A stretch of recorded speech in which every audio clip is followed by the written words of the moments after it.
नमस्कार दोस्तों, आज स्टडी ऑफिशियल में आपका स्वागत है। दोस्तों, आतंकवादी के लिए पाकिस्तान हमेशा से ही महफूज देश रहा है। पाकिस्तान भी आतंकियों को पनाह देता रहा है। अंतर्राष्ट्रीय मीडिया में ऐसे कई सबूत हैं जिनमें पता चलता है कि पाकिस्तान अपनी जमीन पर एक्टिव आतंकी संगठनों की फंडिंग भी करता है। लेकिन अब पाकिस्तान के पाले गए आतंकी ही उसके लिए मुसीबत बनते जा रहे हैं। अमेरिका, भारत के बाद अब ईरान ने पाकिस्तान की सरजमी पर एयर स्ट्राइक कर दी है। ईरान ने मंगलवार यानी 16 जनवरी की रात पाकिस्तान के बलूचिस्तान में सुन्नी आतंकी संगठन, जी हां, सुन्नी आतंकी संगठन जैश अल अदल के ठिकानों पर मिसाइलें और ड्रोन से अटैक किया। पाकिस्तान के मुताबिक इन हमले में 2 बच्चों की जान गई है। पाकिस्तान ने कहा है कि ईरान को इस कदम के लिए गंभीर नतीजे भुगतने होंगे। तो चलिए दोस्तों, जानते हैं कि आखिर कौन है ये आतंकी गुट जैश ए अदल और पाकिस्तान की सरजमी पर ईरान की एयर स्ट्राइक के पीछे की कहानी क्या है। दोस्तों, असल में जैश अल अदल पहले ग्लोबल टेररिस्ट संगठन जुदल्ला का हिस्सा हुआ करता था। जैश अल अदल का मतलब इंसाफ की फौज यानी न्याय की सेना होता है। यह एक सुन्नी सलाफी अलगाववादी आतंकी संगठन है। आतंकी संगठन जैश अल अदल का मुख्य ठिकाना पाकिस्तान के बलूचिस्तान में है। 2012 से इस आतंकी संगठन की पाकिस्तान में मजबूत मौजूदगी है। चलिए अब समझते हैं कि ईरान के हमले की क्या वजह है।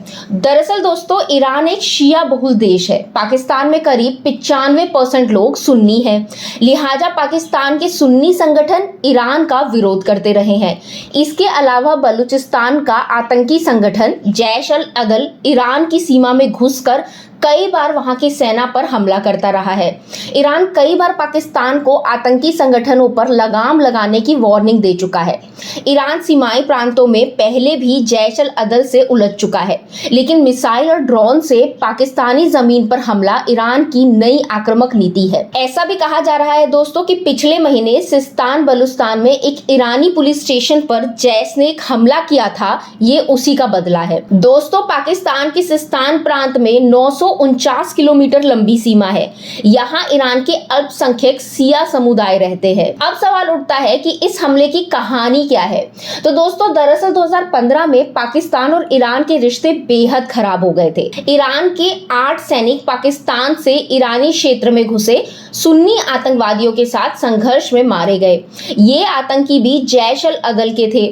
ईरान ने इस मामले में जवाबी कार्रवाई करने की बात कही थी। ये सबको पता है दोस्तों कि ईरान और पाकिस्तान में क्षेत्रीय होड़ रही है। शिया और सुन्नी के बीच टकराव भी रहा है। हालांकि पाकिस्तान और ईरान के बीच कूटनीतिक संबंध बने रहे, लेकिन ये हमला अकेले पाकिस्तान पर नहीं है। इससे पहले ईरान ने सीरिया पर भी हमले किए हैं, जिसे सीरिया में इजरायली हमले के जवाब के तौर पर देखा गया। सवाल ये है दोस्तों कि ईरान इन हमलों से क्या संदेश दे रहा है। ईरान के इन हमलों से मध्य पूर्व में इजराइल गाजा युद्ध के बीच आग और बढ़ गई है। दोस्तों, ईरान खुलेआम दावा करता है कि मध्य पूर्व में अमेरिकी बेस तेल अवीव और हाइफा में इजरायली बेस उसके मिसाइलों की जड़ में है। कुछ जानकारों का यह भी कहना है कि इन छोटे हमलों से ईरान अमेरिका और इजराइल को उलझाए रखना चाहता है। वो अभी भी जंग का विस्तार नहीं चाहता। ईरान अपनी ताकत दिखाना चाह रहा है, लेकिन ये क्षेत्रीय डायनामिक्स दुनिया की स्थिरता के लिए खतरा है। जहां परमाणु शक्ति संपन्न ईरान और पाकिस्तान के टकराव के अलावा अमेरिका और उसके सहयोगी का हुती विद्रोहिया पर हमला, ईरान का सीरिया, इराक और अब पाकिस्तान पर टारगेटेड हमला, ये एक चिंताजनक स्थिति पैदा कर रहा है। तो दोस्तों, आपका क्या कहना है इस पे हमें कमेंट के जरिए जरूर बताइएगा। साथ ही वीडियो को लाइक कीजिए, शेयर कीजिए और चैनल को सब्सक्राइब करना बिल्कुल ना भूलिएगा। Thank you.